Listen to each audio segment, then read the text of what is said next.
అసలు వెంకటేశ్వర స్వామి భూమి మీదకి ఎందుకు వచ్చాడో తెలుసా? కలియుగం మొదలైతున్నప్పుడు భృగు మహర్షి బ్రహ్మ విష్ణు మహేశ్వరులో ఎవరు పూజించతగ్గవారని తెలుసుకుందామని అనుకుంటాడు. అందుకని ఆయన మొదటిగా బ్రహ్మదేవుడి దగ్గరికి వెళ్ళినప్పుడు బ్రహ్మదేవుడు వేదాలలో మునిగిపోయి ఉంటాడు.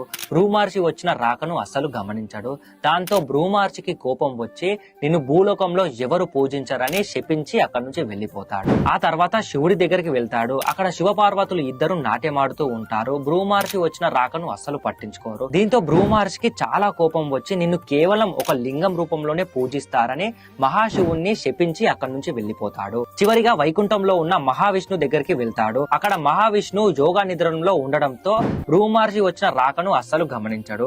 దాంతో భృగు మహర్షికి ఎక్కడ లేని కోపం వచ్చి మహావిష్ణు ఛాతి పైన తంతాడు. అప్పుడు విష్ణు నిద్రలో నుంచి లేచి ఆ భృగు మహర్షిని కూర్చోపెట్టి తన కాళ్ళు ఒత్తుతుంటాడు. ఆగ్రహంతో కోపంతో తన కాలు కింద ఉన్న కన్నుని చిదిమేస్తాడు. దాంతో భృగు మహర్షి కన్ను తెరుచుకొని క్షమించండి తప్పైందని వేడుకుంటాడు. కానీ ఇదంతా చూసిన లక్ష్మీదేవికి చాలా కోపం వచ్చి వైకుంఠం వదిలి భూలోకానికి వెళ్లిపోతుంది. అప్పుడు లక్ష్మీదేవి కోసం విష్ణువు వెంకటేశ్వర స్వామి రూపంలో భూమి మీదకి వస్తాడు.